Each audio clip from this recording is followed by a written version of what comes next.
Let us pray. Almighty God, you have so linked our lives together that all we do affects, for good or bad, all that lives.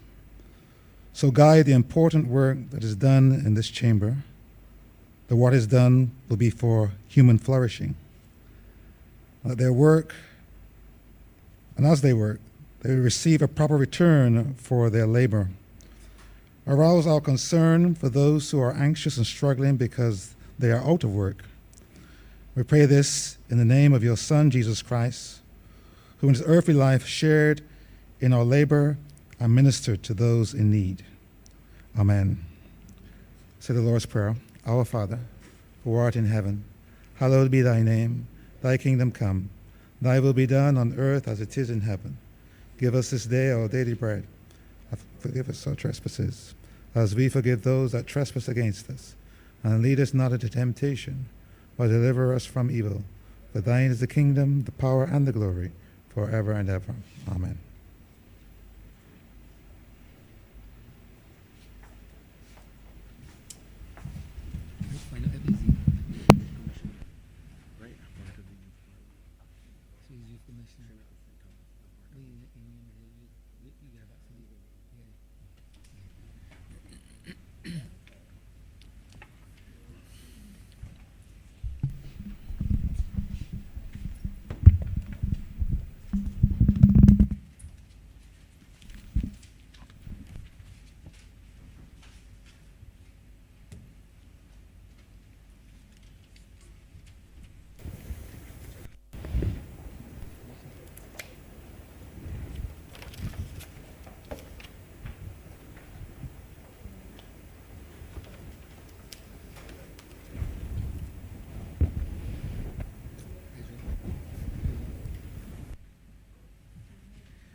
This House is now in session. Minutes for the meeting held on Tuesday, July 6, 2021 to be confirmed. Mr. Speaker, I beg to move that those minutes be taken as read. Question is that the aforementioned minutes be confirmed. All those honorable members in favor, please say aye. Aye. Those against, please say no. Meeting the ayes have it. The aforementioned minutes are hereby confirmed. Announcements by Your Honor, the President. The Speaker, sir. I wish to acknowledge the presence of the French non-resident ambassador to Barbados and resident ambassador to the OECS, Jacques-Henri Houle. I also wish to acknowledge the presence of the St. Thomas Youth Commissioner, Mr. Tyrell Giles.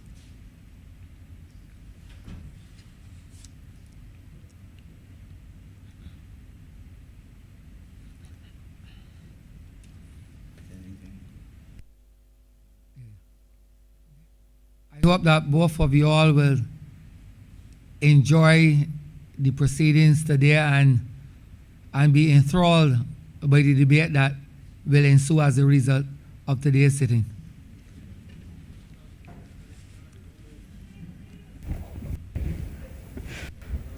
Messages from Her Excellency, the Governor General, petitions, papers, government notices.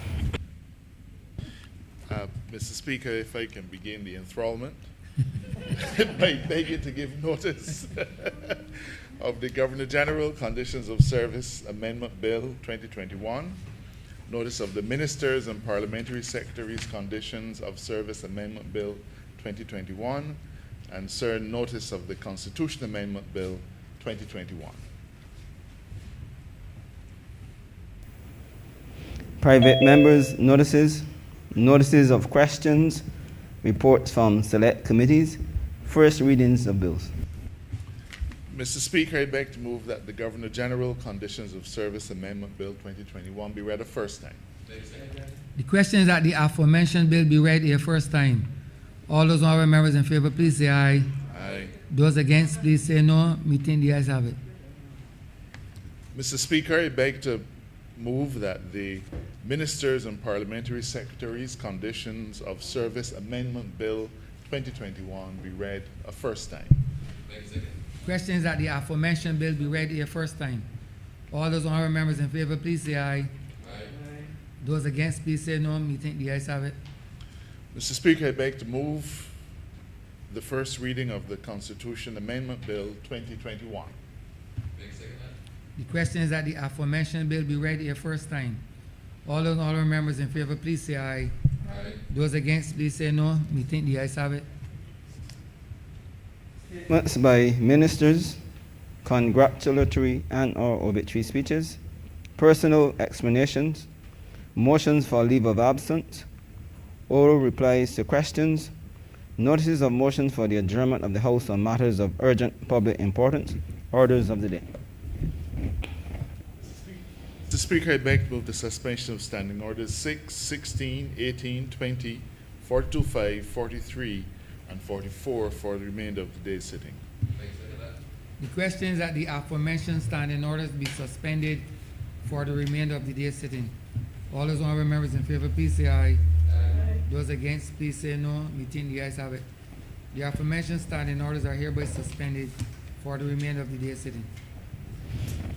Government business, sir. Government business is the order of the day. Order number 4, in the name of the Honourable Attorney General and Minister of Legal Affairs, to move the second reading of the Defense Amendment Bill 2021. Honourable Member for St. Joseph. Mr. Speaker, we are proposing this morning to amend the Defense Act of Barbados, Cap 159 of the laws of Barbados. This act was passed in 1979 and replaced a very archaic system of rules governing what used to be our Barbados Regiment, but which gave way to our Defense Force as we know it today. That institution in its earlier incarnation was governed by something called the Army Act of the United Kingdom, and it was governed by something called the Queen's Regulations. But in the lead up to 1979, when our Defense Force became a living reality and a matter of much pride for Barbados, a lot of work was done in trying to modernize that institution and to ensure that it was able to maintain the highest traditions of the military while at the same time accommodating all that Barbados was and is, and while at the same time ensuring that a proper foundation was laid for an institution that was intended to, and in fact did, continue to serve us well over the years. Mr. Speaker, it is not a common occasion for matters relating to the Defense Force to be debated in this chamber, or even to be addressed in the annual estimates. There are some things that, by convention, we tend not to have too much public discourse on. But the Barbados Defense Force is something that is seen every day by the average Barbadian in one way or another. And in fact, more recently, in the early weeks of this current state of emergency,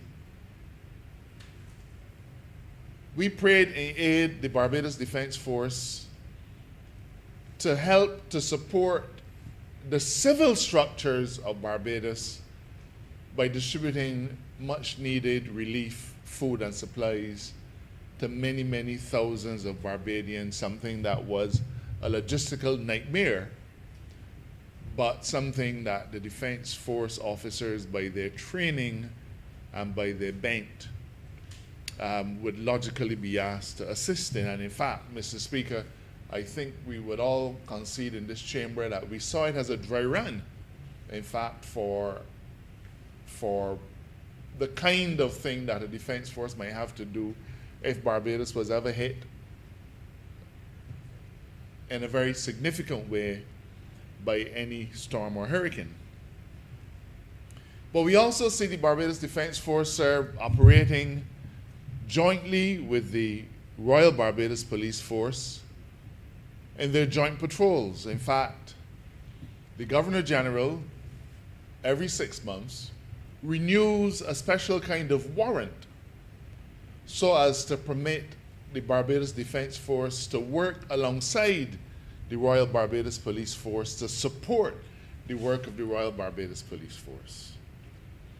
But we also see the gentle hand of the Barbados Defense Force in our Cadet Corps. And Barbados has had a fine tradition of cadets dating back many, many decades.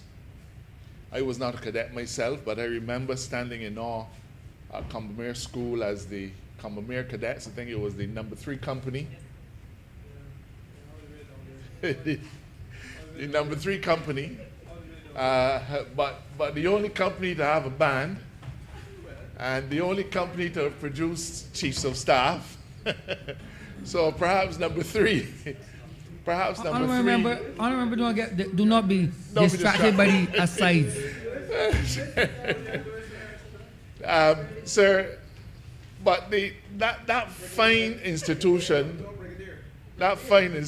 sir, has provided leadership skills to many, many, many Barbadians. And the Cadet Corps continues to serve Barbados well. Its face has changed, but the Defense Force continues to provide an avenue for many, many young people to stay out of trouble, to learn skills, to have the spirit of discipline inculcated in them, and also to provide future members for that very organization. And in more recent times, Mr. Speaker, the Barbados Defense Force helped to give birth to our, what's it called?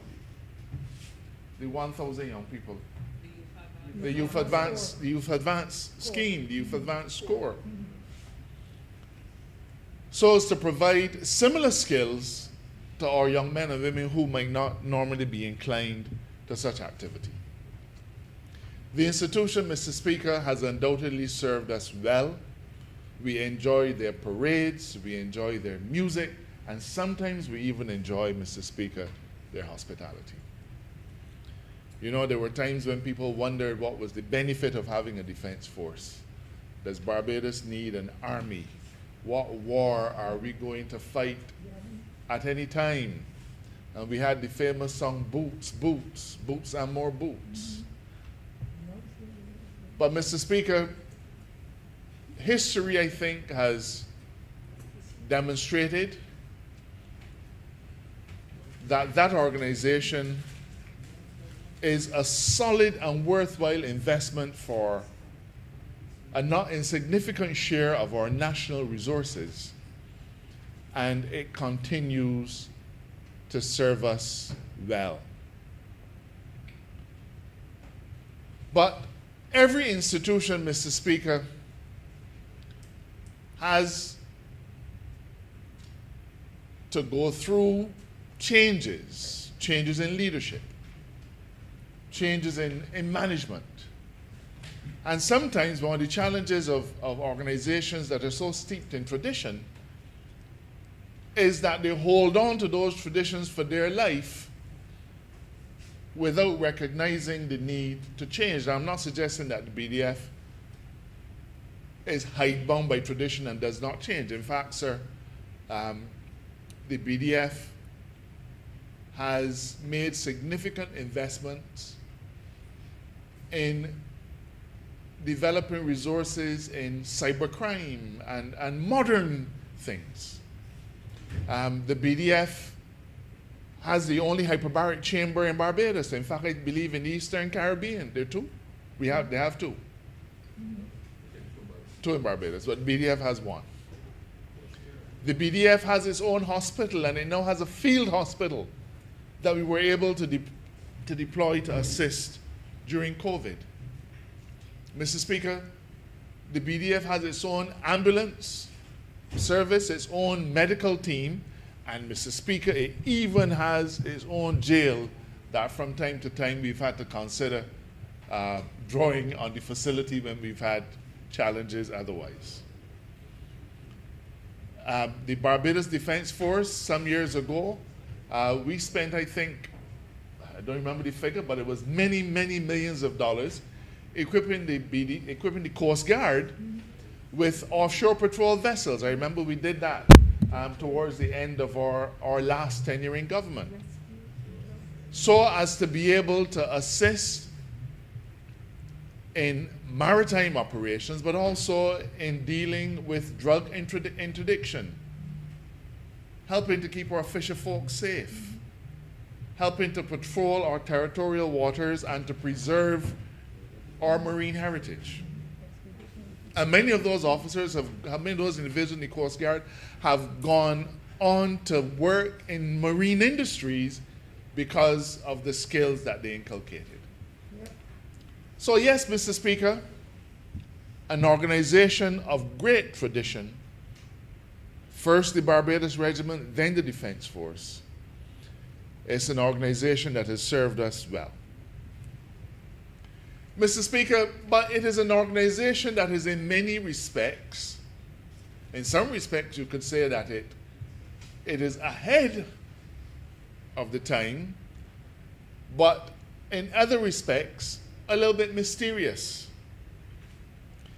It is not commonly known, Mr. Speaker, that the BDF has a peculiar retirement arrangement. And let me set it out so that members of the public will understand the context of this bill.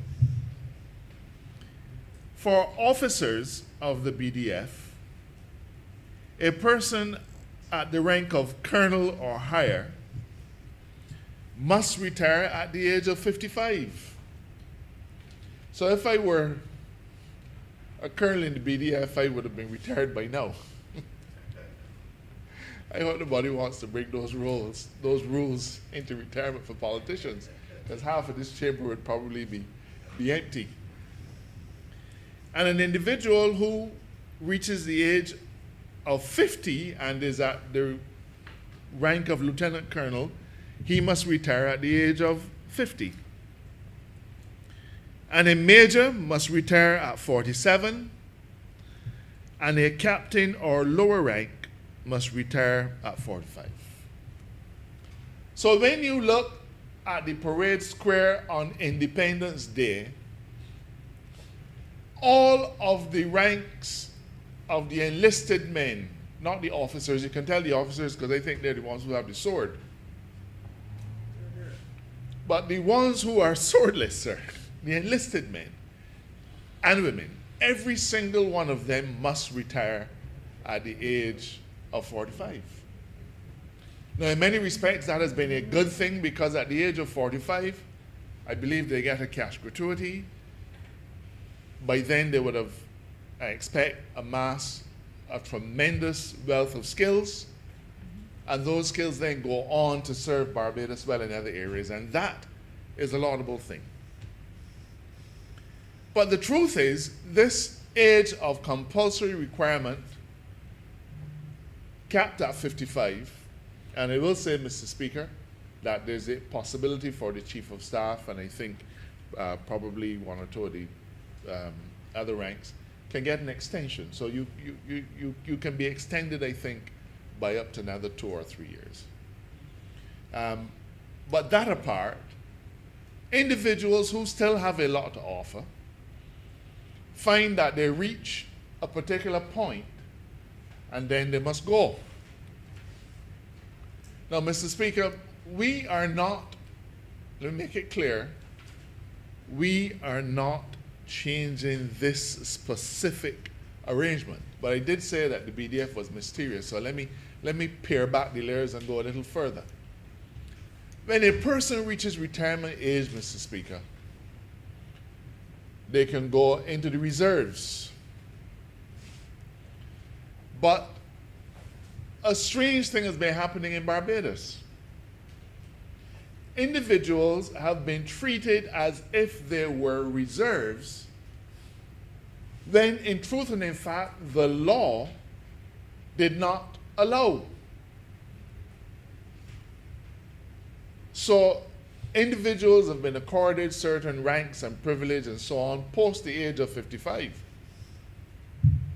in circumstances where the law simply did not allow for it.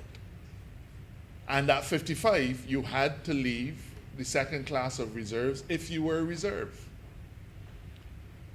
And a person of the rank of colonel could not go into the reserves. When you reached that age, there was no basis or there was no legal opportunity for you to remain within the outer fold of the BDF so as to be able to continue to provide services. And it has created a tremendous anomaly. But it goes further, sir.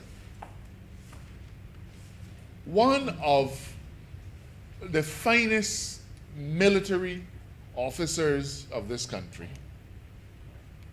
of the University of Waterford, I won't call his name, sir. I don't think I'm allowed to call his name in the chamber. Became chief of staff at the age of 59. Age of 59. And served, I believe, until the age of 64. Unfortunately, this was not noticed. And in truth and in fact, what was a period of great success under that individual's leadership is now in a small way tainted by the fact that in law he could not have been appointed to the post of chief of staff. That individual I have had the benefit of being associated with at the Combermere School, and he is one of the people who we look up to even now as having been a man among men and a leader for the times. But at the time when he was appointed, he was 59, and under the BDF Act, he could not have been appointed because you can only appoint a person to be chief of staff if you are a member of the BDF. Plain and simple. And he stopped being a member of the BDF at 55. So at 59, when he was appointed to chief of staff, he was not a member of the BDF. So in law, sir, he could not have been appointed. So we find it necessary, Mr. Speaker, to do two things today. One, or maybe three. One, we feel that it is vital that we validate the appointment of that extraordinary gentleman to the post of chief of staff for that period, but also that we validate all of those things that he did or that he gave his imprimatur to when he was acting in that post. That individual would have done a host of things, signed off on a whole set of documents and so on, when he was in the post of chief of staff. But regrettably, sir, without any lawful authority so to do. So all of those things during that person's period of stellar leadership have to be validated. Now, that would include things like contracts, appointments that he made, promotions, whether temporary or whatever it is. All those things that he did have to be validated. So that's one thing that we're doing. The second thing that we're doing is to recognize that individuals past the age of 55 have tremendous worth. Now, this is really a defense debate, but it in fact has a larger context.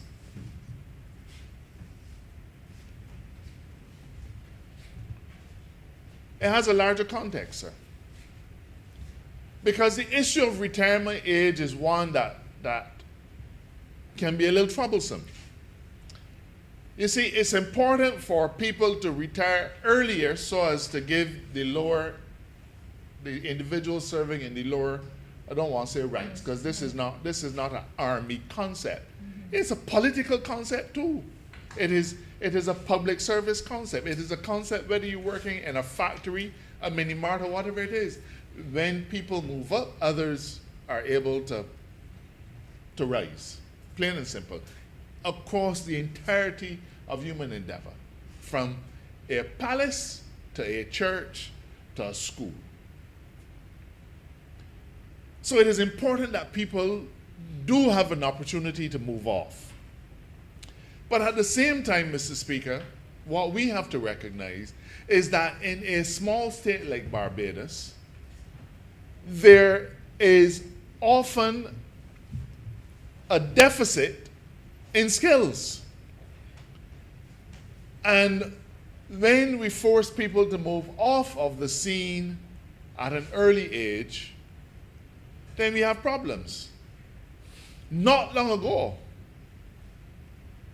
and by not long ago I mean during the period of the last decade, I didn't say the lost decade, but you know what I mean. There were a number of senior public servants all across the public service who took early retirement. And that deficit was keenly felt, whatever the reasons were, not the subject of debate today.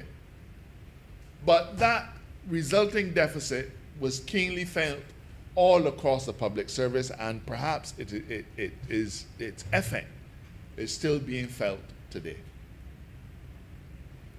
Perhaps it would be worthwhile pointing out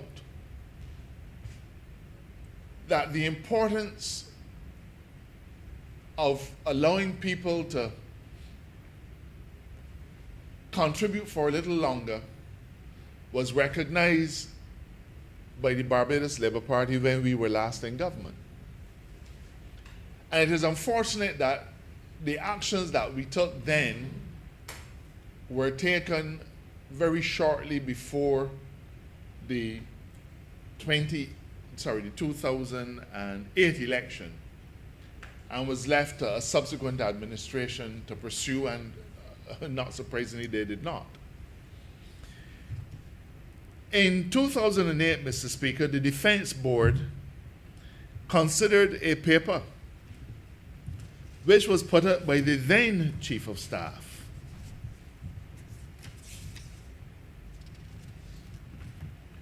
And that Defense Board accepted the recommendation that all members of the BDF Reserve be allowed to serve until the age of 60. So as far back as 2008, this Barbados Labour Party administration recognized the importance, sir, of giving individuals the opportunity to stay on, not in a full-time capacity, but stay on in the reserves until the age of 60. But as I said, not surprisingly, the last administration paid no interest in it, paid no heed to it, and did nothing about it. Years later, Mr. Speaker, 14, 15, well, how many years is that now? 13 years later. We are here looking at the same institution and recognizing, Mr. Speaker, that in truth and in fact, we want to do a little bit more than we were prepared to do then. And we want to enable all members of the BDF to go to the age of 65. Mr. Speaker, there is a dear lady whose name slips me, but I believe she was part of the medical Corps. Yes, I'm speaking of her in glowing terms. I think Major Florence Gittings, who has retired from the BDF and retired again, and I'm told she's still in her 80s. She's in her 80s, and that wonderful lady still works in extraordinary ways with the BDF, using her special skill set. I believe we saw her, yes, I think, I'm sure we saw her at work last year and possibly even this year. Yes, during the vaccinations, that is correct. And she's in her 80s. Now, I'm not asking that we extend the reserves to 80s, but I am making the point, sir, that well past the statutory age of retirement, and this is retirement from substantive posts and also from the reservist positions, individuals in the BDF remain committed and passionate about staying on and working. Love the country. Our own member of parliament for the city, Love the country. as far as he was concerned, he was a reservist until the age of 60. I'm not saying that the member for the city has reached that age. I don't know the age of the member for the city. I don't want to know the age of the member for the city. But in his mind, he either did or would have continued as a reservist until the age of 60. And if you ask anybody in the BDF who had passed their 55th year, are you a member of the reserve? They would have said, of course. I am a reservist until I am 60. But the law simply did not facilitate it. So we are here, that's the second thing we're here to do, to allow us to benefit from the vastness of the experience of these fine individuals, should they desire, up until the age of 65.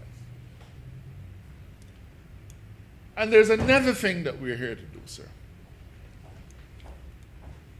Back when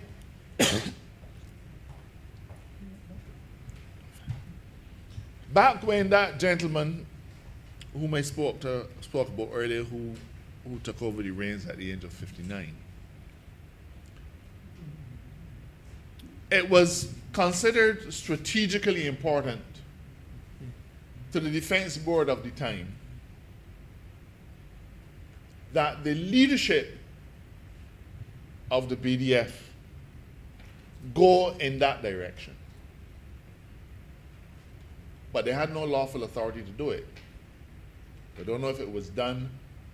I can't put my head in the thinkers of that time.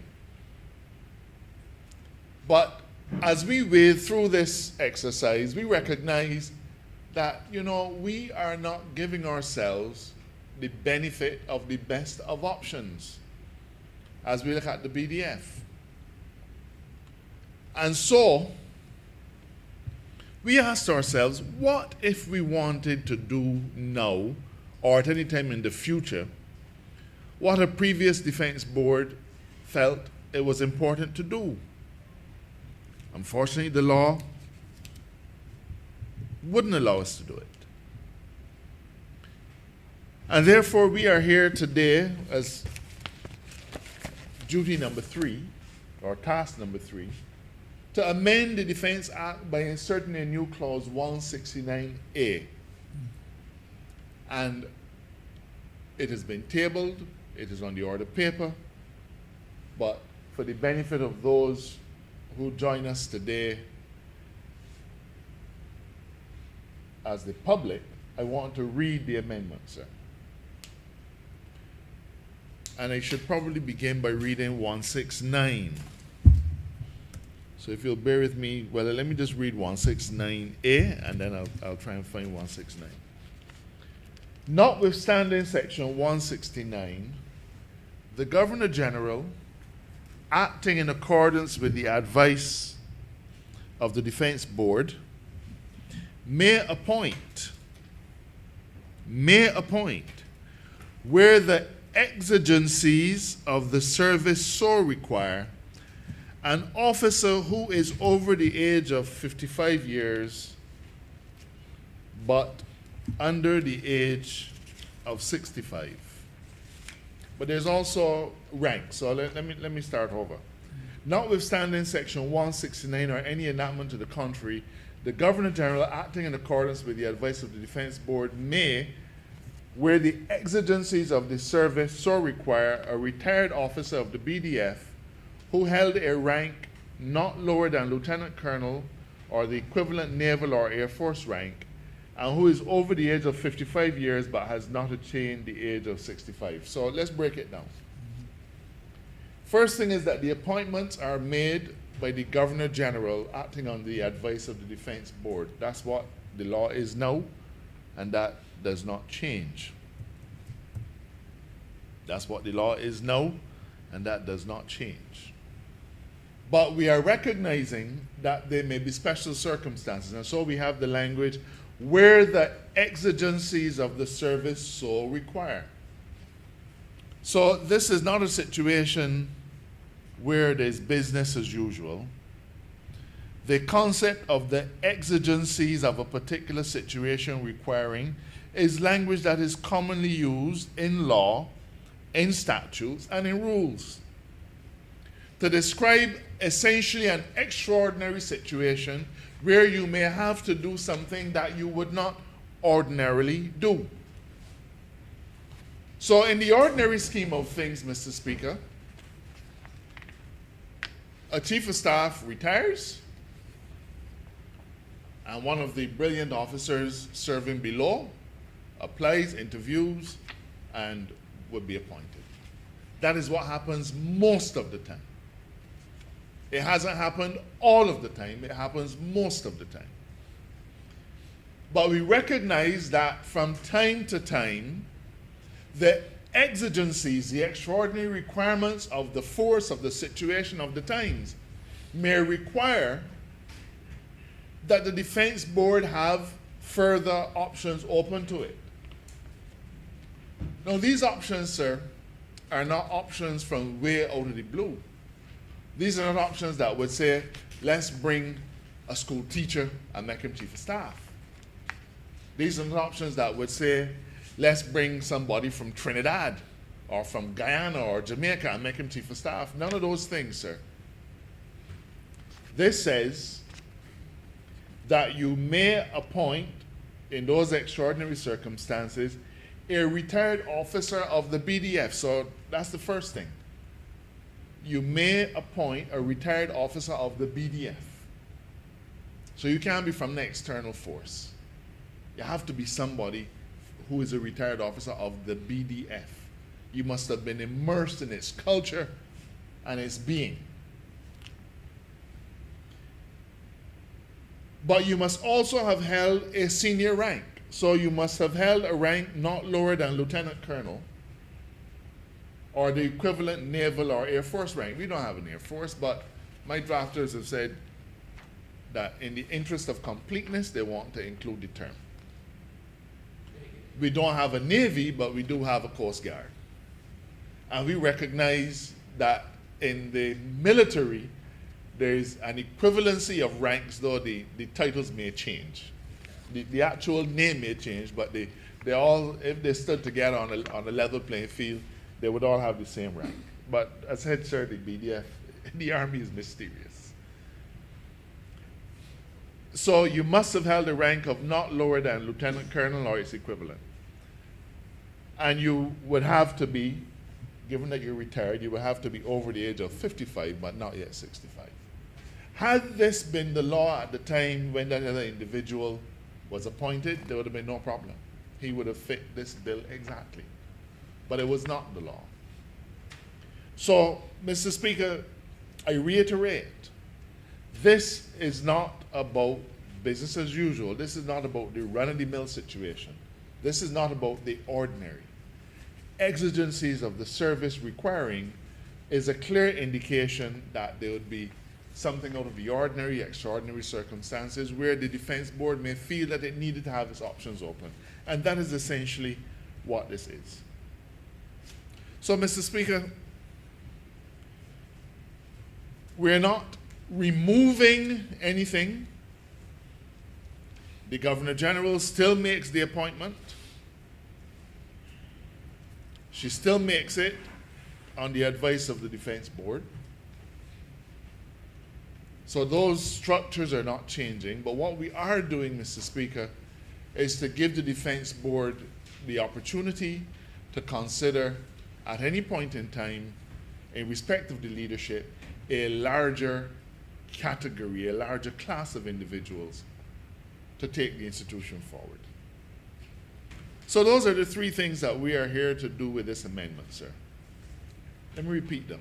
Firstly, to validate the appointment that took place some years ago, where the individual who was appointed could not lawfully have been appointed. Secondly, we're validating all of the actions taken by that individual, and that individual, without doubt, served the BDF with the greatest of honor. And thirdly, Mr. Speaker, we are extending the age of retirement of members of the BDF from the reserve. So you still retire at your normal age, but you can remain in the reserve until you are the age of 65. You don't have to go at 55 now, as the law is. And fourthly, Mr. Speaker, we are empowering the Defense Board with the opportunity to consider a larger class of individuals should the need require and should the exigencies of the situation require in terms of making an appointment of Chief of Staff. Mr. Speaker, as I said, it isn't often that this chamber will have an opportunity to debate the defense force. And that's not what is intended today either. But I do want to take the opportunity on behalf of the government and on behalf of the people that they've served to thank the members of the defense force, those present and those past, for the exemplary and extraordinary service that they have given to the state of Barbados. They have been a beacon to us. At a lower level, they have entertained us with their drill and their precision. But at a higher level, sir, they have put their lives on the line to help to safeguard Barbados and its values. Occasionally, they will receive, some of them will receive national honors for bravery. Some of them did last year, and other commendations. But the vast majority of them will receive no medal.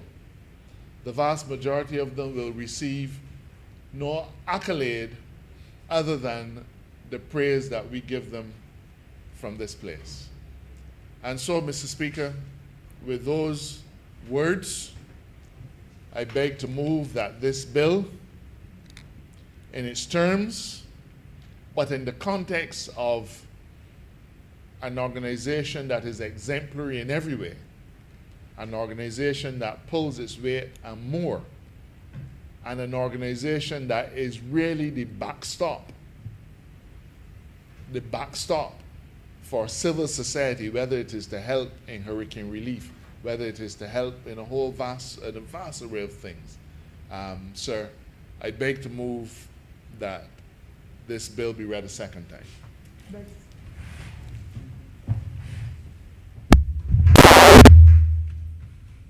Honourable Leader of the Opposition. Thank you, Mr. Speaker. I'll endeavor not to be very long.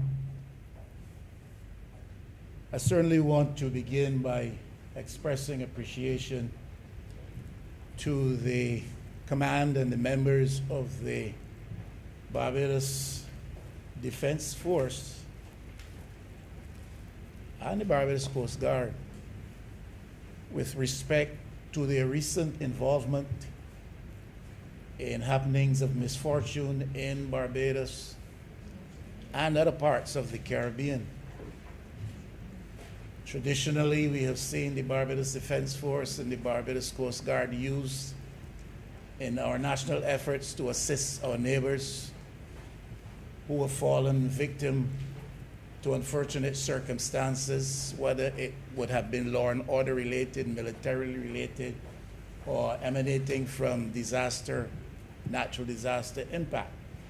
That has happened historically, and the men and women wearing the national colors of Barbados in uniform have done us a tremendous credit in how they have acquitted themselves in these jurisdictions overseas on those instances. They've done the same at home, and recently with the issue we had relative to distribution of care packages or food vouchers or groceries, whatever label you want to put to that exercise.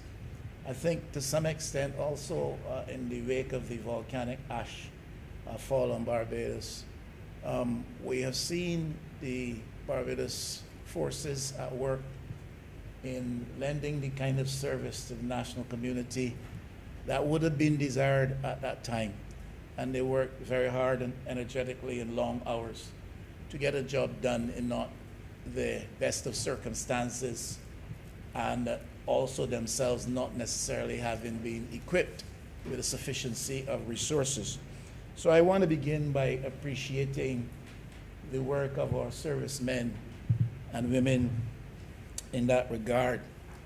So I want, therefore, Mr. Speaker, further to be understood when I express that we exercise some caution with respect to the use of the Defense Force on ground and in civilian exercises in Barbados.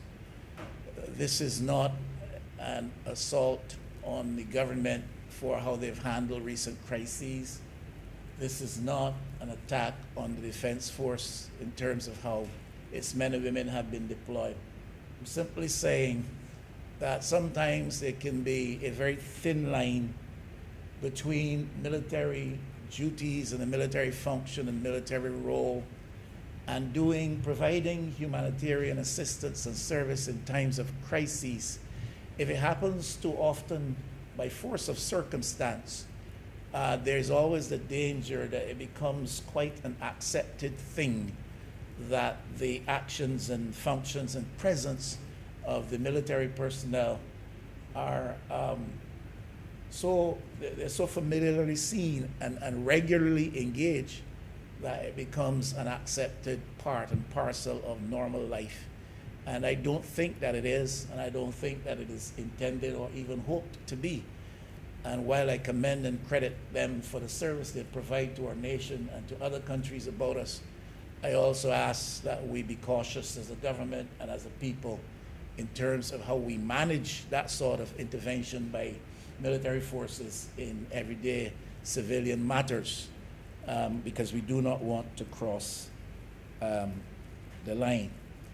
We salute the efforts over time, and especially are appreciative of it now when the Defense Force is available to supplement the efforts of the Royal Barbados Police Force, a force which by admission is depleted by some 200 members and possibly depleted in terms of resources, and that we can rely upon a disciplined force under approved circumstances to assist the regular constabulary is, I think, a positive for Barbados. And especially in these times when the peace and tranquility of the land would be threatened by those who have ill intentions or not the best interests of others or of the country at heart.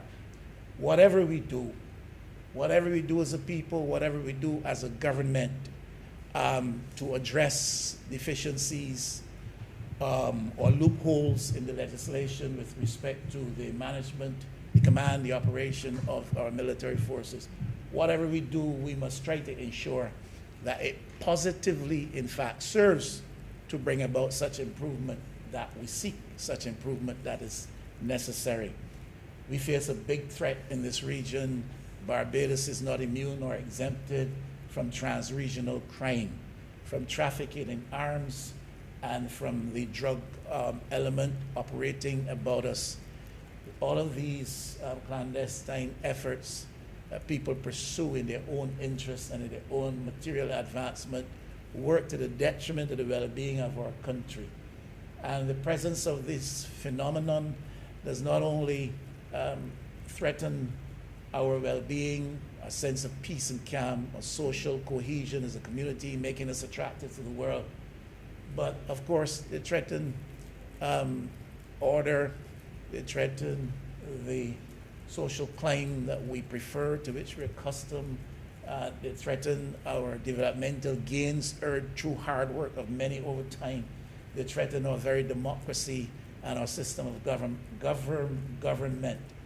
And whatever we do, therefore, I'm suggesting, Mr. Speaker, we have to ensure that it is done towards these ends, and that whatever we do is adequate to serve those ends, that we make the force a better entity that can help us to withstand in the face of these threats to our democracy and our development and our social disposition as a jurisdiction and as a people. I want to urge that we treat to the well-being of our service people in a better fashion. I'm not going to go into a lot of debate and argument today. This is a general call. We have to treat our workers better in Barbados, but we have to treat our service people better, whether it be the military, Coast Guard, the Defense Force, whether it be the police officers. We have to make sure that our service people in various sectors across this country are treated in a better fashion. That not only applies to remuneration, but it applies to other wholesome considerations. It does not take us long to imagine what people are facing and what people would need and how we can treat to giving them a better sense of well-being. And I think we need to make sure this I have spoken about before with reference to how police officers are remunerated in Barbados. I still repeat the call that they need to be better remunerated, but of course there are other considerations as well. And I was not encouraged at all by what I saw recently exposed in our media, that in terms of disability benefits, in terms of insurance coverage for our officers in the police force in line of their duty in driving sometimes at urgent and emergent speeds, police vehicles, that there's no insurance coverage. I was a bit taken aback to see that we are still in 2021. If that is true at that place, we have to do a better job in treating to our service people in the police force, in the military, in every which way. And that does not only apply to remuneration, but it applies to other considerations as well. And persons who are brought to a place of disability while serving this country should not be abandoned, neglected, or forsaken, certainly should not be forgotten. And I urge that these things be treated with some immediacy. In Section 9, and I am a layperson, not a lawyer, but I perhaps, maybe in this close-up, the Honourable Attorney General Member St. Joseph could address. I was trying to read in the Defense Act, and I hope I have the right section of Cap 159 and Section 9, where the authority for giving directives to the Defense Force is reposed in the power of the Office of the Governor General.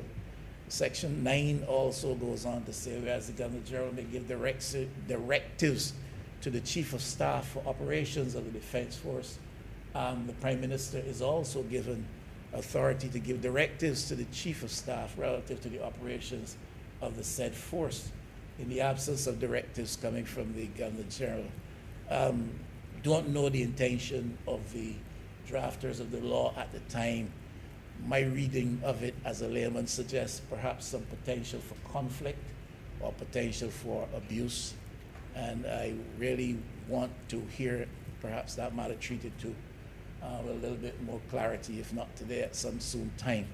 Because, as I said, as a layman, it seems to me there's potential for conflict if the authority for commanding or giving directives to the Chief of Command, the Chief of Staff of the Barbados Defense Force, if the Governor General, think if the Prime Minister has something that he or she would want to see effected through use of that force, then it would be on advice to the Governor General. But the legislation, as I see it, unless I'm reading an outdated piece, says that Section 9 that authority also is given to the Prime Minister in the absence of directives from the Governor General. And that would be my contribution for this matter for today, sir. Honourable Member Christchurch East. Sir, I rise to contribute to the debate on the amendment to the Defence Act. Sir, we effectively looking at falling in line now with what are generally accepted views on older persons in our community. Now, I say that very, very broadly to bring it to a narrow point. When we think of an army, or we cast our minds to think of, let's say, the Royal Marines, what comes to mind is what is shown in the advertisements. Persons jumping out of a helicopter, persons with parachutes, persons rappelling down a mountain, people crawling under barbed wire, and flashbangs going off above their head. So when we think of the Navy SEALs in the States, we think of Navy SEAL Team 9 that took out Osama bin Laden, sir, and their preparation and the rigors that they went through. So for most persons, our concept or dominant thoughts when we think of an army, a navy, an air force, any armed forces, are young, active, exceedingly fit people. And for a long time, sir, that was the core function of an army or a defense force. The defense force is literally, sir, what its name suggests. It is not a force intended to go and start a war or wage a war against someone. It's a force that is intended to protect the shores and the borders of our country from foreign intruders or to preserve peace within our country when such is required. But while we look at the advertisements, sir, and we see the people jumping out the plane, and we see the persons running with these heavy machine guns, what we don't see are the persons in the background who keep it all together. What we don't see are the engineers. What we don't see are the persons who design the equipment or instruments that an army may use. What we don't see are the persons who do the IT and keep the back-end stuff running. What we don't see are the human resources personnel that manage and observe the functions inside of an armed force. An armed force, sir, or an army is effectively like a big corporation. That's what it is. You have the persons at the bottom whose task is to carry out the functions and the orders of the persons above. You have the management level, you have the directors, you have the supervisors, you have the CEO. And if we look at the structure of an army, it effectively simply follows any other organizational structure. It is different in how we apply rules. It is different in how rules are followed. It is different in some of the rights of the individuals under the command. For example, there's a rule: comply and then complain. Carry out your order and then raise your issues about it afterwards. But the bottom line function is there's no mystery. There's no mystery to the functioning of a defense force. It follows a corporate structure right up to the chief of staff, who is the effective CEO. Now, when the age limit or retirement age for the defense force or for other armies, because we followed at that time the British model, when that was contemplated, it was you had to have persons within the force who were capable of active service. So if a war broke out, these people could actually go and fight on the front lines or to do battle. We have moved a long way from that point. Even the advertisements that you now see for the armed forces overseas have no change. It is not come and train and fight and die for your country. It is come, join the army, career advancement opportunities, get an education, right? These are the benefits of it: healthcare, pension. So even what we used once upon a time to attract people to join in the armed forces has actually changed as well. So the factors which inform the retirement age of 55 no longer apply to now. Society has moved that retirement ages are being pushed back because we accept that persons can play a more productive role longer into their lives than we initially contemplated. Sir, when I was a teenager growing up, I thought 40 was old. As I passed that barrier, sir, and pelted way past it at full speed, I now believe that 50 and even 60 are young. Actually, sir, I'm thinking that 65 might be the prime. But our perspectives changed, sir. And it is true. Once upon a time in Barbados, once you got to a certain age, and the Bible itself says 70. There are many people in Barbados at 70 who are not waiting to die, but who are looking at the next venture to get into. So I saw with interest a documentary on a lady who was 100 years old. And she went to the gym every single day. Every single day. And she used to go to the gym every day, being driven by her 96-year-old sister. And that only stopped because the 96-year-old sister failed the eye test. After a certain age, you have to get the eye test every year to get your license renewed. So she couldn't drive them to the gym anymore, so some grandchild took them. But sir, that 100-year-old lady, as part of her regime, found herself at the gym every single day. Now, granted, sir, she's not prancing all over the place and doing backflips that we saw Simone Biles doing in the U.S. Olympic trials. But she was doing her part to keep herself fit. And quite frankly, sir, I felt a little bit embarrassed and ashamed. And I'm sure that some of my other colleagues in here, had they watched it, would have felt suitably ashamed and embarrassed too. Because at 100 years old, sir, her routine and regimen is something that I would probably have to gear up to and practice in quiet before inviting the cameras to see. But the point is that this is not now unusual. I went yesterday, sir. I determined yesterday I was going to start to exercise. And I found myself at the Botanical Gardens yesterday afternoon. And the amount of people that passed me walking, sir, and I was chipping along, but some people passed me walking, including two ladies together, powered past me. And I thought to myself, well, I couldn't see my mother doing this at 50. I couldn't see my mother or my parents doing this at 60. We've never contemplated it. Your grandmother, sir, growing up, she said she was going to the gym. You asked her, Granny, are you going off? But right now, we accept that as normal because things have changed. In the US, they're putting laws in place to bring back on retired persons to allow them to perform a more useful function in the airports in the United States. In Miami International Airport, a decision was made that a certain amount of their workforce had to be above 65. So they took back on people, and you see older persons there cleaning or tidying or wiping down or whatnot, incorporating them because they still have a useful life. So why did I go all the way there, sir? And what does this have to do with the armed forces? We are only now following what the rest of the world has done already, sir. In the U.S. Army,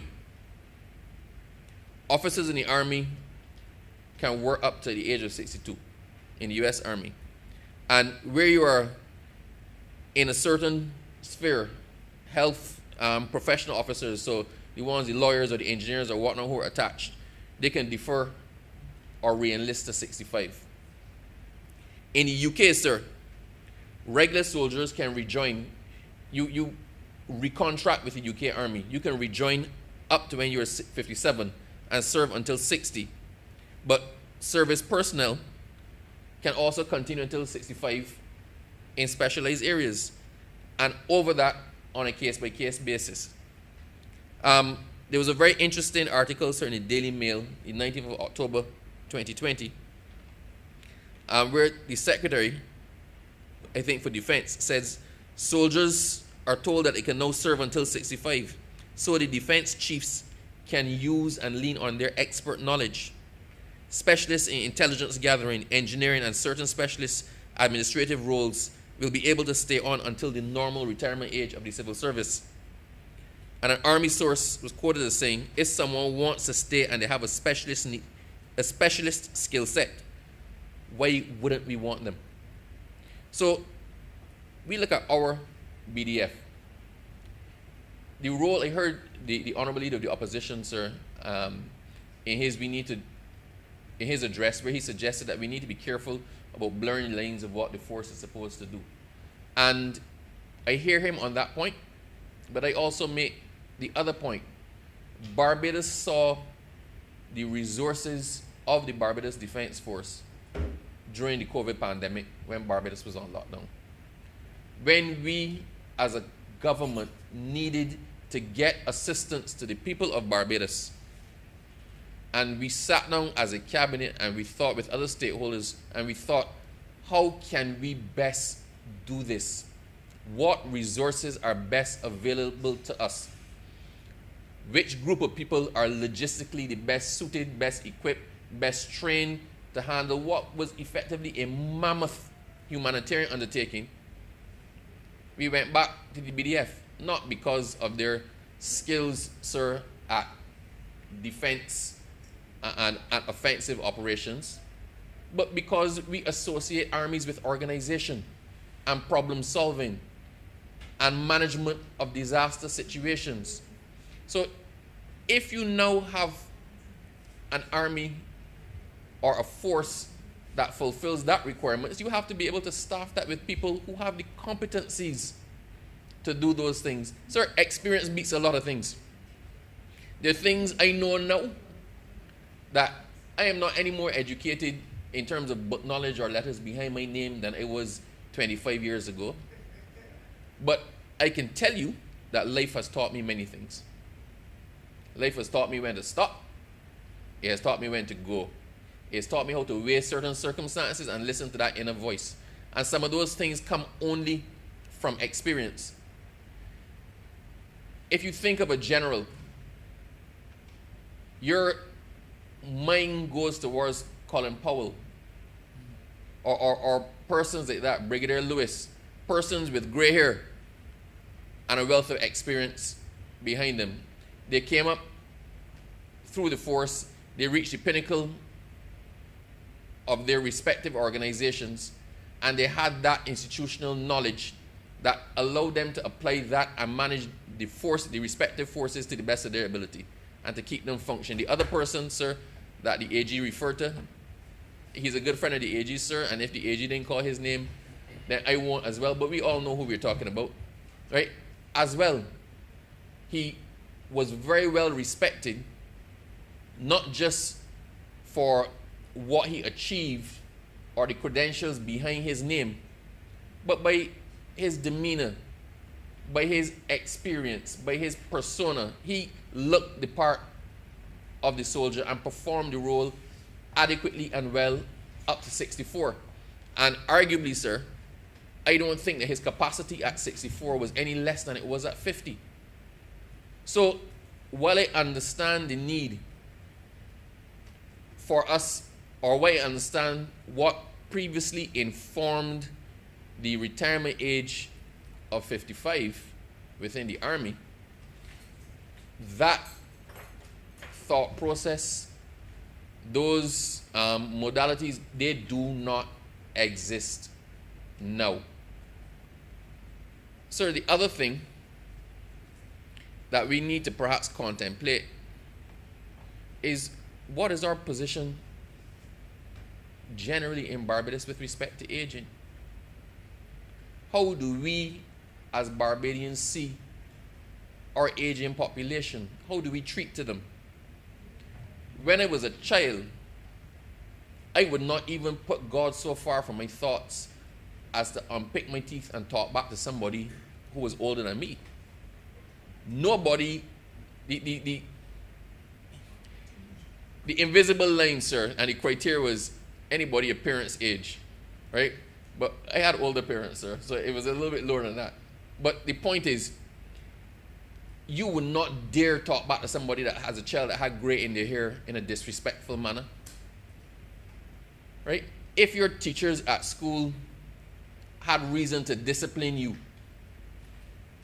and you went home and complained that your teachers disciplined you, then you would get disciplined again by your parents for having embarrassed them to the point where somebody else had to discipline you. But the fact is, we respected age and what it brought. We respected the wisdom of experience. So I will actually tap myself, sir, only because I was being applauded by someone I respect significantly. Somebody I respect their wisdom, sir, their acumen, and their experience. But we laugh, but I also make the point. Out of perhaps everyone in the government, the person whose voice most makes me pause in terms of what they say, in terms of when they try to give assistance, is actually, sir, the Honourable Member for St. Thomas. Because she has forgotten things, sir, that I have not even learned yet. And this is no reflection on her memory or her recall. I have to be very careful, sir, with what I consider compliments, because you know how it is.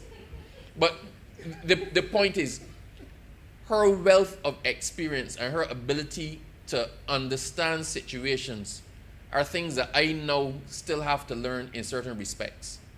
And I look upon her as an example of the right way to do things. I look upon her as an example of an elder to be respected. And I think that we as a country have drifted a far way.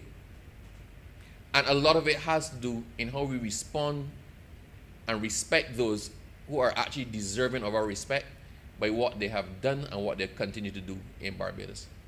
So, while we debate this amendment legislation, while we contemplate what it means for the armed forces, while maybe we might end up having to look at something similar for the police, I don't know, I don't want to put thoughts into the AG's head, but we need to recognize that there is a sector of Barbados that was sidelined for a while, but that still has a valuable contribution to make to the landscape of Barbados and the development of our country.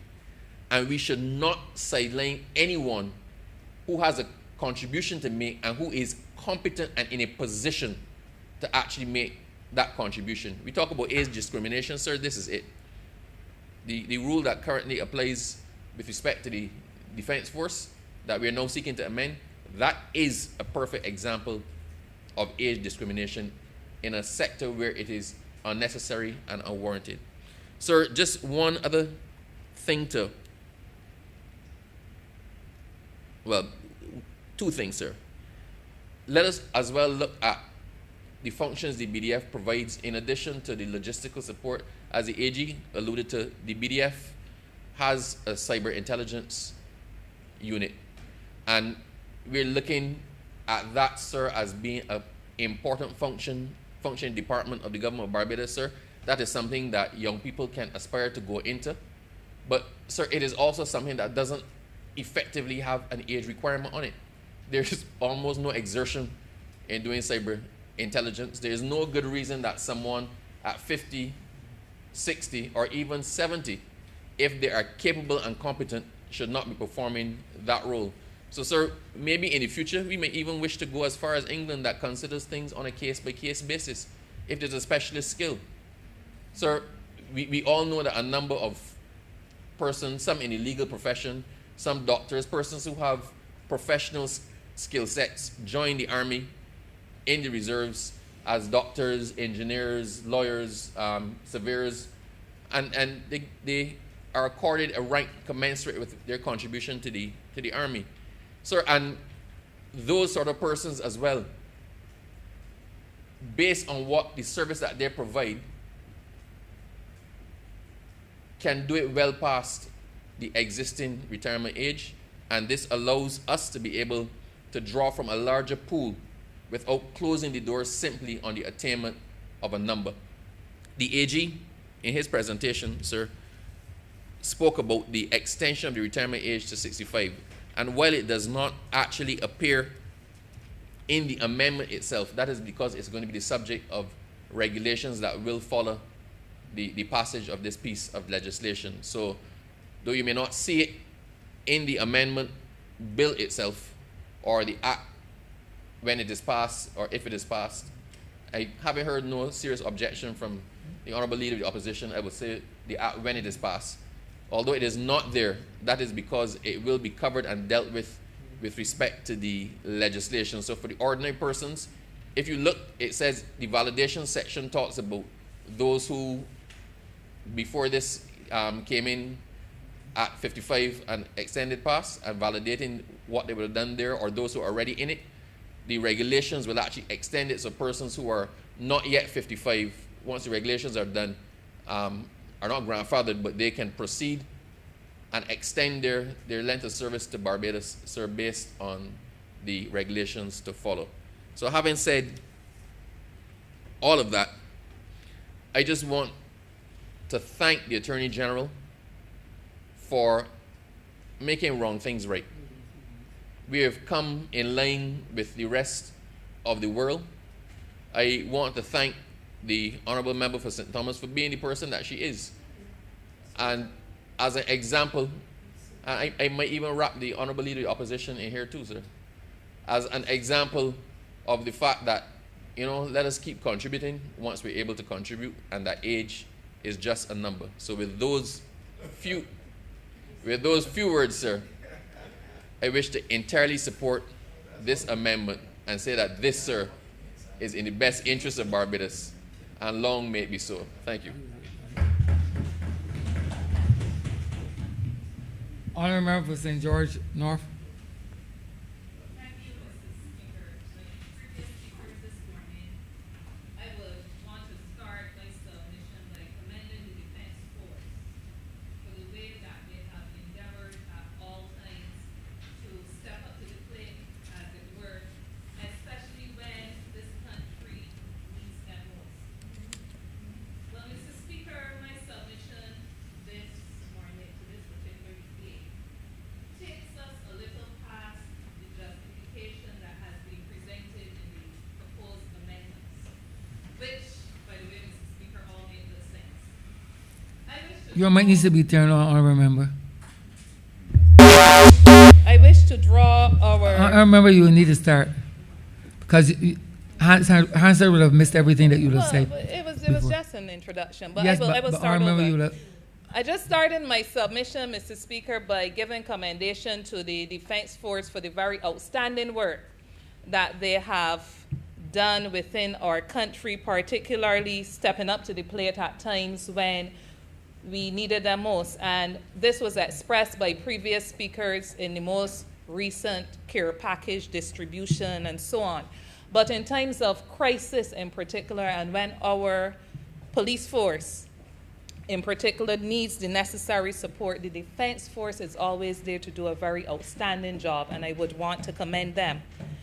But the submission, my brief submission to this debate, contribution to this debate, really seeks to take us past the justification that we've heard offered by the Honourable Member for St. Joseph for the proposed amendments which have been brought to us this morning. I wish to draw attention in the first instance to the very real concern that the armed forces are under-resourced and struggling to attract and retain officers. This is not only true for the Defence Force, but it is also observed in the police force. So the issues of recruitment and succession, therefore, are issues that come to the fore and raise the reasonable questions surrounding whether there is a recruitment and succession crisis that we need to be concerned with. And I use the word crisis, and I understand very well that many of us are belabored with the use of that word, especially at a time when there are so many crises presenting themselves with which we must be concerned. But it seems that the proposed amendments are being suggested at this time to address what may be classified as the perfect storm in the defense force, where officers are being allowed to retire at an early age when they are considered to be still mentally and physically able-bodied and having the capacity to serve, and in circumstances where there is a clear resource deficiency. One might even use the term understaffing within the armed forces. Mr. Speaker, we observe similar challenges in terms of recruitment and succession in the Royal Barbados Police Force. And of course, there's also the issue of opportunity, how opportunity is provided for those within the force to advance. I say this, Mr. Speaker, because in the force, the police force, for instance, what we see would typically mirror what we would see a lot of in Hollywood. That's enough acting. Recently, I was at a closing ceremony following a seminar which targeted the executive leadership of the Royal Barbados Police Force. And practically each senior of the near 20 people that were being presented with certificates of participation following a 2-week seminar was acting inspector, acting superintendent, acting assistant commissioner, acting. And it makes us wonder what we are really doing to not only attract the best, but retain the best, and to expect that we will get the best from among them. So, sir, I'm delighted to hear the Honourable Member for St. Joseph raise the very important point of validating men and women who are performing outstandingly in spite of being in protracted acting arrangements. I dare say, too, although some others have treaded around it, moved around it tangentially, I dare say, too, that in spite of being paid at the low levels, or levels that are less desirable than one would expect from individuals who have to fulfill the levels of responsibility that they fulfill, and who are exposed to so many different elements in their day-to-day duties.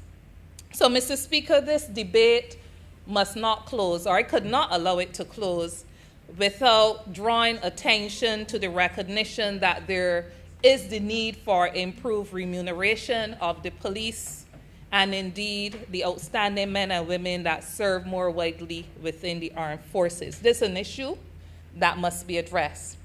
We must endeavor at all times to guard against demoralization, and as I said, to give our country the opportunity to benefit from the best of the best. And among the factors that lead to this demoralization is not only pay, but making sure that our outstanding servicemen at all levels can be confirmed in their posts. If we are to find and retain the best, more than retirement age has to be addressed. More than retirement age must be a priority. It is time, perhaps, for us to move to a more comprehensive reform, a reform that gives attention to the human resources prerequisites of effective recruitment, training people to ensure that once recruited, when the demand arises for them to step up to the plate, that they can do so and do so admirably, and to the requisite of providing opportunity, and of course addressing the ever important issue of compensation. Mr. Speaker, sir, I recognize that the issues raised in my submission are not only a Barbados phenomenon, but there are issues that are concerning the forces in other parts of the world where we see officials trying to pump up falling numbers by looking at how they are attracting people revisiting the retirement age, yes, but also relooking the application process to see how they can maybe waive some of the stipulations and make the application process a lot easier by making things more attractive to potentials out there. My intervention this morning, therefore, is not one that is intended to divide the House. I said at the onset that I support and I understand the rationale for the amendments proposed before us, but it is to give us cause to look beyond what we have done or what we are attempting to do in the amendments by providing able-bodied men and women with the opportunity to work past what will be a relatively young age. And I say so as a person who is equally young, considering the ages that we have been describing. But it causes us to recognize the more important need for planning effectively for the future, and recognizing that there is a requirement for a more holistic and comprehensive approach to HR planning to address the issue in the armed forces, the Royal Barbados Police Force, and more widely, the issues in the public sector. So I stand in this contribution to support the amendments, but to urge that in very short time, we move past just addressing those that were raised here this morning to look to a system that will more readily and effectively address the requirement for planning, recruitment, retention, succession, and opportunity so that we can support progression. I thank you. Honourable for Christchurch, East Central. Thank you very much, Mr. Speaker. I rise to give my support to the amendment before the chamber. Very conscious, sir, that as a reservist, technically, I couldn't allow this debate to conclude without making a contribution. And I say so, sir, because my regimental number is 9621956, sir. And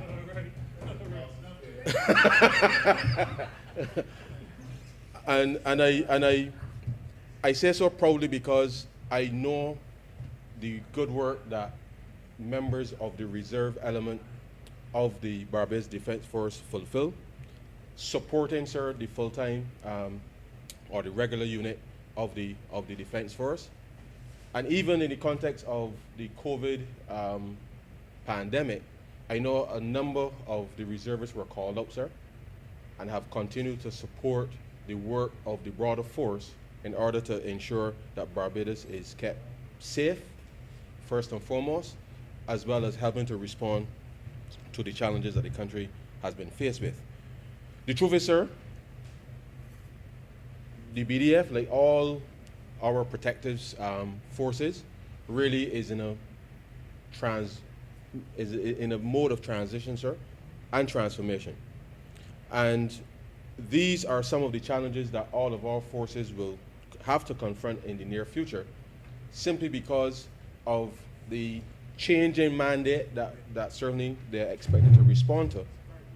And therefore, we have to ensure that we give the appropriate support as required to be able to effect those changes.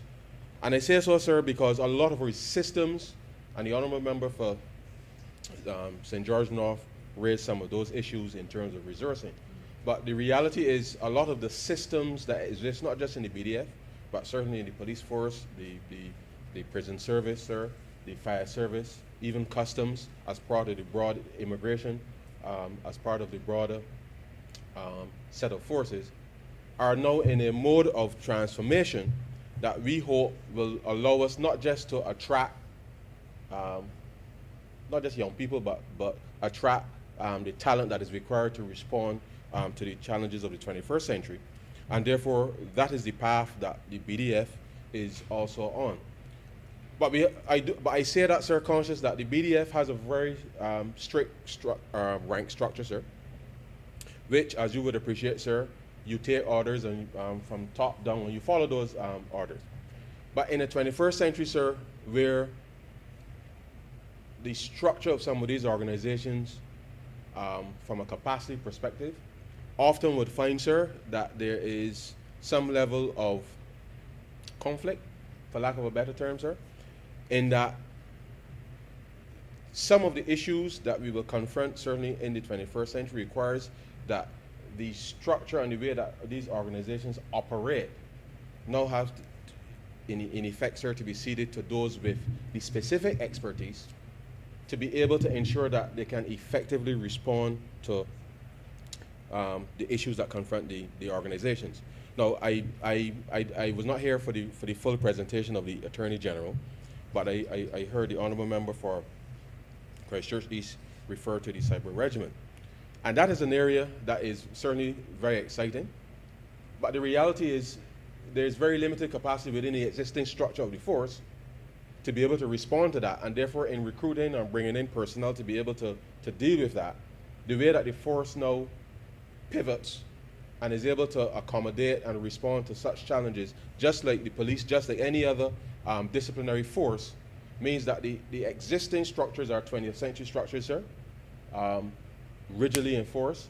But in the 21st century, it means that those persons that you were asking to come into an organization, which is steeped in, for the most part, sir, colonial history and the way that orders are given and executed, we have to ensure that we create an environment that, in order to be effective, that those structures, yes, was important from a disciplinary perspective, that you give the space for the, what I would say, sir, the professionals, the expertise to come in and to be able to thrive in such an environment, because whilst accountability is important, I believe in the 21st century and going forward, our citizens will expect greater effectiveness from the delivery of services that entities like the BDF provides.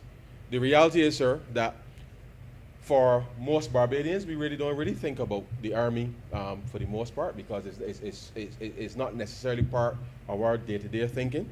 Just like, for example, whilst persons may have more contact with the Royal Barbados Police Force by way of reporting incidents, the truth is, sir, the BDF, like the police, like the fire service, sir, like immigration, like the fire service, like customs, form part of that suite, sir, of collective services that really and truly nobody can opt out of, unless you create your own little Barbados somewhere else, or you have your own island. You really can't opt out of the services that these entities provide to the country, because these collective services are what all go towards ensuring that the safety of the country is maintained. And I really want to thank the members of the force who continue to make sacrifices, long hours away from their families, and I know that some of us in here can attest to what that feels like. But the force in a time of emergency, and certainly the reservists as they're called out and expected to respond to national crises, equally, I want to say thank you to them and their families for allowing them to be able to go and execute their duties in the name of the defense of Barbados, and to allow us to feel safe at night as we go about our business. But the truth is, sir, the transformation, both digitally as well as the internal reforms of the defense force, continues. We have been ensuring that we give the necessary financing as required. I know this is not necessarily the specific debate to get into those details, but subject to obviously the onset of COVID, we had envisaged not just as it relates to the BDF, but certainly as it relates to the protective services. How do we ensure that the transformation to meet the challenges of the 21st century would have been met? But obviously COVID has intervened and meant that we have had to redirect significant resources to deal with the pandemic itself. We have still been able to provision for some of the very critical support services in these circumstances. And I say to the members of the force that this government will continue to make the necessary provisions to ensure that they can all meet the mandate as required. But by the same token, as we expect to be able to see the COVID pandemic subside, that we will be able to give more direct attention, not just to the resourcing as required for these entities, but certainly to ensure that on a broader level, that we're able to meet the challenges of the 21st century. And so the entire government is still committed, sir, to transformation.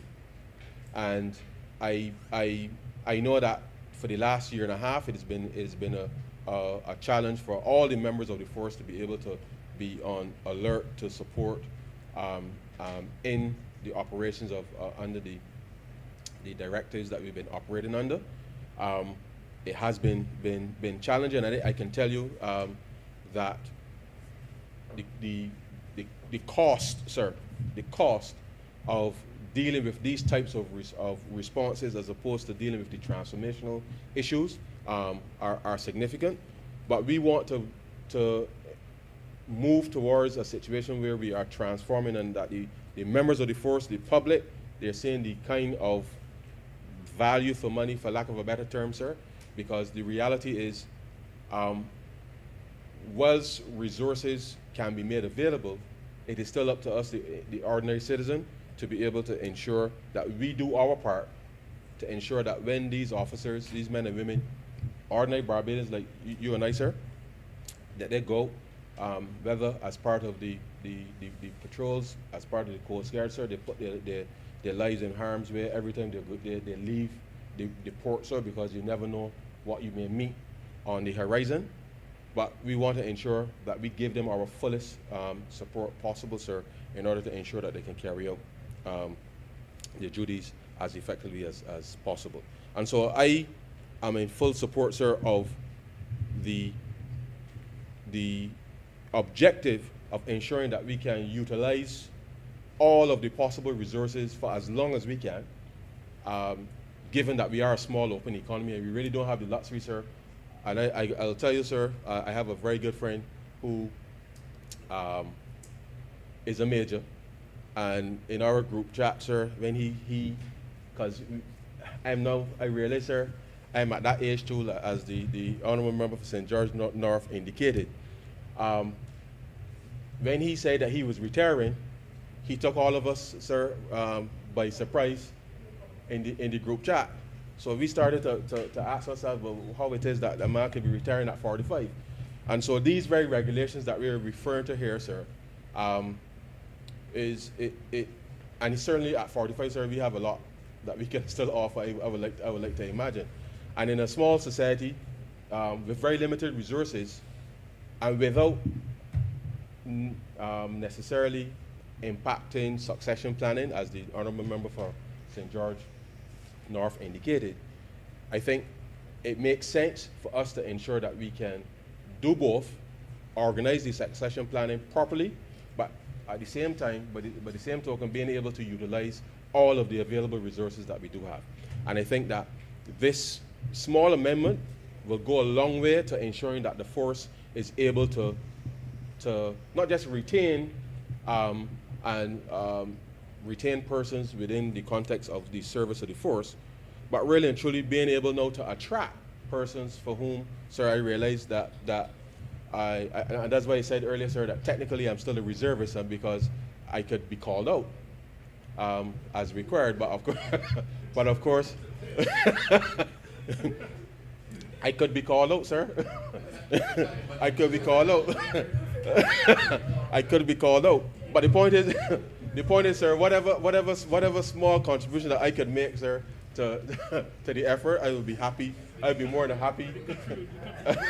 I'll be more than happy to do, because the truth is, sir, that it is all about how do we utilize the very scarce resources that we do have as a country. And this transformation effort that we are undertaking broadly as government, this is going to be a very critical piece of the puzzle in terms of the utilization of skills, personnel, as well as any financial resources that we do have to ensure that the best possible service can be provided for the people of Barbados. And I believe that this particular amendment will go a long way, sir, to helping the force to better manage those very scarce resources, get some additional resources in at the reservist level from a technical perspective to be able to help meet some of the challenges of the 21st century. So whilst it appears innocuous, sir, on the surface, in reality, I believe this will go a very, very, very, very long way to dealing with some of the long-standing issues that we have been confronting in the force. And so, sir, I wholeheartedly support this amendment, and I want to say a heartfelt thank you to the members of the force who have been working around the clock to support the members of the Barbados Police Force as well as the other security agencies to be able to ensure that all of us, sir, can sleep well at night, and I want to thank them and their families for their service. I thank you, sir. I'm obliged to you. Honourable Member for St. Joseph. Mr. Speaker, let me thank all of the members of Parliament who participated in this debate. While we may not have labored long on the subject matter, I think that every person who contributed made very weighty and significant interventions. I would like to mention a few things. Let me thank the Minister of Home Affairs, though, for clarifying what is in my head, but what I did not articulate specifically. The regulations are being amended as an integral part and parcel of the amendment to the Act. So we're amending the Act, and that's what this chamber is doing. But the regulations are also to be amended. Now let me say this, sir. Very often, and this goes back from the very beginning of this Parliament, we would bring legislation to Parliament and promise regulations to come. These regulations have already been prepared, and I believe that they will go before Cabinet. I expect they will go before Cabinet on Thursday for approval, so that this is not a case where the regulations will lag and show up at some future point that is not known or cannot be determined. These regulations have already been drafted by the Chief Parliamentary Counsel's office. I have already certified them as being fit to be signed by the Minister, and therefore Cabinet just needs to give its final sign-off, and I expect that to happen on Thursday, and therefore, so long as this bill is passed in the other place and assented to by Her Excellency, then the regulations will be signed into force. The second matter that I want to mention is the query that was made by the Honourable Leader of the Opposition in respect of Section 9 of the Substantive Act, which says essentially that in the absence of, which says that the Governor-General has operational control of the BDF, but that in the situation where no operational directions have been given by the Governor-General, then it is open to the Prime Minister so to do. I'm happy to say, sir, that in the years since 1979, when this bill was first passed, there have been no issues, but let me be candid. There are a number of things which arise on a day-to-day basis where the executive has had to give instructions to the BDF. And we spoke earlier about the distribution of food and other relief. That is a clear instance, Mr. Speaker, where the Prime Minister has using the executive authority conferred by the Act, given an operational direction to the BDF for the safety and security of the state. And notwithstanding that it comes in the context of COVID, that COVID issue is in the context of an emergency power situation. So there are many times, Mr. Speaker, when we have in the past, and I'm likely when we will continue to pray and need the support of the BDF through a direct instruction from the executive, from the Prime Minister. There has been no challenge in the past, and the Prime Minister can only give operational directions where the Governor General has not done so.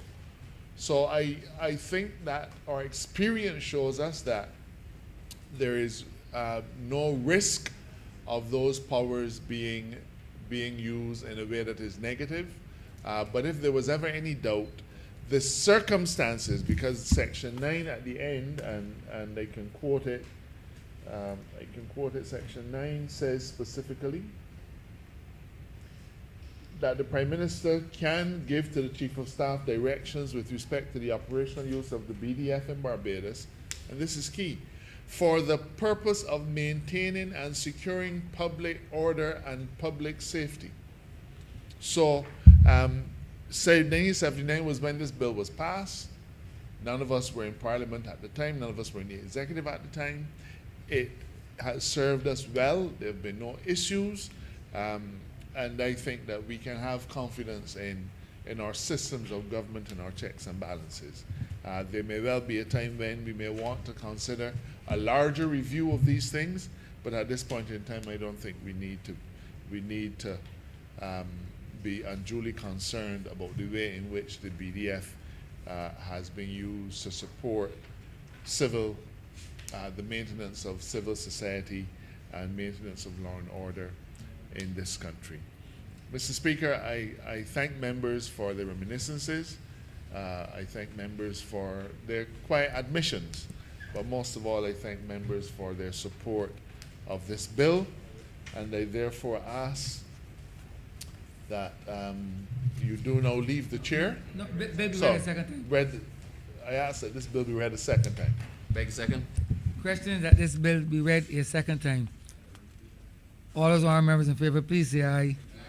Those against, please say no. We think the ayes have it. Beg to move, Mr. Speaker, that you do not leave the chair and that this House resolve itself into committee for further consideration. Honourable member, you have to first elect a chairman in the absence of the chairman. Temporary chairman, sir. Beg to move that the member for St. George North be appointed as temporary chairman of committees. Beg a second. All those honourable members in favor, please say aye. Those against, please say no. The honourable member for St. George North is appointed temporary chairman of committees. Speaker, I beg that you do not leave the chair and that this House resolve itself into committee for further consideration of this bill. Beg a second. The question is that the Speaker do not leave the chair and the House resolve itself into committee for further consideration of this bill. All those honourable members in favor, please say aye. Those against, please say no. Me think the ayes have it.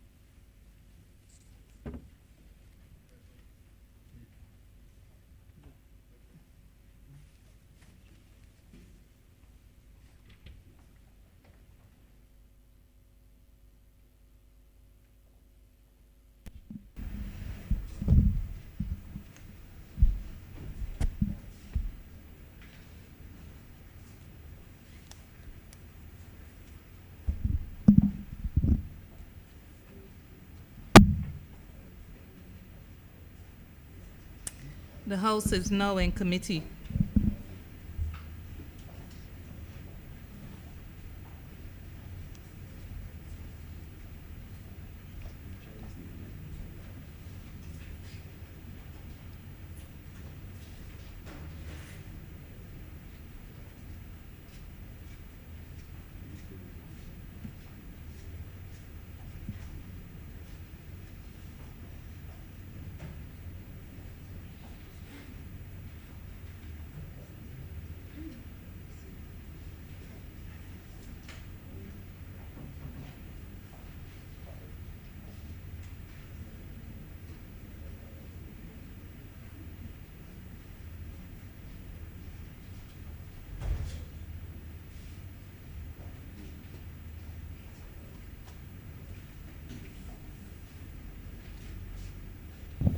Clause 1.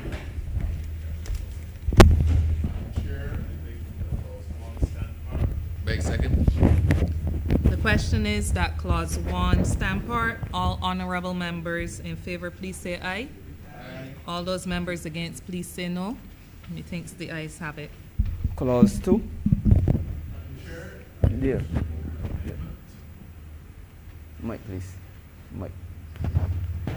Madam Chair, I wish to move an amendment to clause 2 to delete the words "the rank of lieutenant colonel," that's in subclause A, and replace it with the following words: a rank not lower than lieutenant colonel.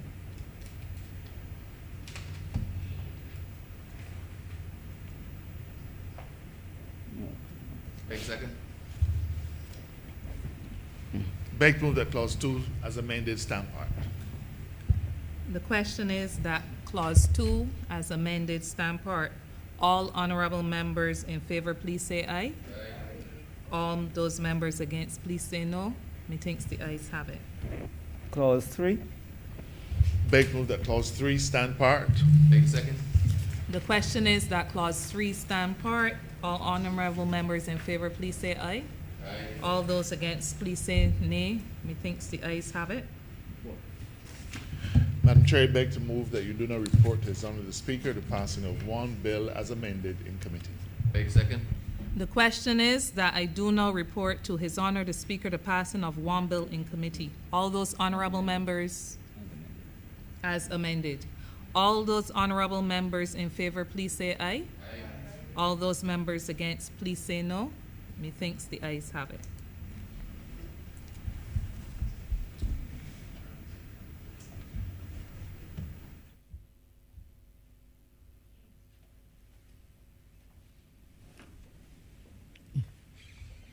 The chairman of committees has reported the passing of one bill with amendments.